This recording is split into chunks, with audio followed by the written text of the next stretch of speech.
نن به موږ خبره کوو د خېټې بیماری حواله سره چې خېټه بار بار ولې خرابېږي، یا داسې مریضان چې د هغوی هر وخت خېټه خرابوي، یا داسې مریضان چې د هغوی په خېټه کې شدید درد راوچتېږي، مرور راوچتېږي، همونږ وایو چې خېټه مې سوځي او لوز موشن یعنی واشروم ته هم بار بار ځم، یا داسې مریضان چې د هغوی په غټو بولو کې یعنی په ډکو میچازو کې بلډ راځي، یا داسې مریضان چې د هغوی په خېټه کې شدید تاو او درد، کله خېټه نرمه کله سخته.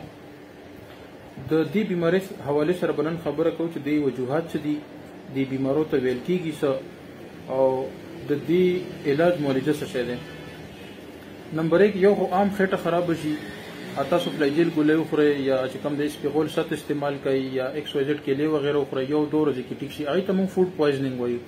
فوډ پوایزنینګ په ساده الفاظو کې دا مطلب دی چې هغه وقتي طور سړی بازاري خوراکو کې یا کور کې داسې څیز وخوري چې هغه ان هایجینیک وي، مطلب هغه ټیک نه وي، ګنده وي، یا مطلب صحت لپاره ټیک نه، او وقتي طور د هغې د وجې نه خېټه خرابه شي، هغه بیا یا پخپله ټیک شي یا سړی ډریپ ولګوي، یا مطلب تاسو فلاجیل ګولۍ وخورئ یا سپیغولو ست وخورئ، ایکس واي زیډ هر څه چې هغه ټیک شي، یو ورځ 2 3 کې پخپله ټیک شي، نو دې ته فوډ پوایزنینګ ویل کېږي. دې نه علاوه یو داسې د خېټې د خرابوالي بیماری وي چې هغه په مستقل طور خېټه نرمه وي، هر وخت نرمه وي، خېټه کې درد راوچتېږي، شدید تاو هم وي. دا مونږ په 3 اقسامو کې 4 کې تقسیمو. نمبر 1 IBS اریټیبل باول سینډروم. تاسو خېټه مسلسل نرمه وي، په خېټه کې درد هم کېږي، کله نرمه کله سخته، تاسو مطلب چې لږ څه خوراک هم وکړئ واشروم ته فورا انسان ځي، نو دا بیماری IBS کېدلی شي. دې نه علاوه سیکنډلی د بعضې مریضانو د غټو بولو د نرم مطلب د دستونو سره سره په ډکو میچازو کې وینه هم راځي، یعنی خېټه هم نرمه وي، بلډ هم راځي. دا بیماری ډایسنټري هم کېدی شي، السریټیو کولایټس هم کېدی شي. ډایسنټري مطلب کرانیک لوز موشن، یا مطلب السریټیو کولایټس دا مطلب دی چې ستاسو کومه کولمه ده په هغې کې مطلب السر دی، زخم دی.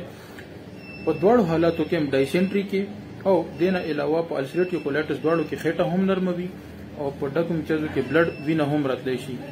دې نه علاوه ویټ الرجي، په ساده الفاظو کې د غنمو نه الرجي. بعضې خلک چې څنګه غنم وخوري، روټۍ وخوري، یا د غنمو نه جوړ شوی شي بسکټ وخوري، د هغوی خېټه فورا نرمه شي، بار بار خرابېږي.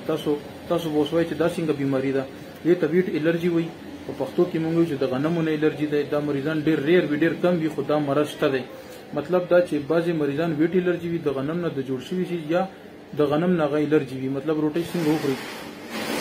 اوس د داسې مریضانو علاج،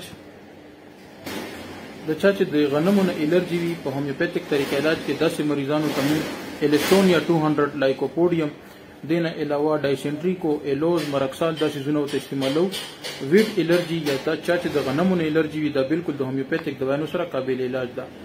نمبر 2 السریټیو کولایټس یا ډایسنټري، مطلب په ډکو میچازو کې ستاسو وینه راځي، هر وخت خېټه خرابه وي، خېټه کې تاو وي. د دې بهترین میډیسن مرکسال، ډایسنټریکو، نکسوامیکا، ایلوز، کارسینوسین. د دې میډیسن سره بالکل السریټیو کولایټس یا مطلب ډایسنټري، کرانیک ډایسنټري، د هومیوپیتیک علاج سره پرمننټ مستقل ټیک کېدی شي. IBS اریټیبل باول سینډروم کې دا علامات وي چې مریض څنګه خوراکو کې فورا واشروم ته ځي، خېټه کې شدید درد وي، خېټه کې شدید تاو هم وي، معمولی خوراک سره هغه فورا واشروم ته ځي، بیا چې واشروم نه راشي وقتي طور هغه ته ذهني سکون شي، خو 2 غنټې بعد هغه بیا واشروم ته ځي، یا لږ خوراکو کې هغه بیا واشروم ته ځي، نو دا IBS بیماری هم کېدلی شي. په هر حال د دې ویډیو مقصد خېټه بار بار خرابېدل، خېټه هر وخت خرابوي او تاسو مستقل طور باندې د معدې دوايانې خورئ، ډریپونه لګوئ، انجکشن یې لګوئ. د خېټې د خرابېدو چې کوم د ټیکېدو دوايانې دي هغه تاسو مسلسل خورئ، دا د هغې علاج نه دی.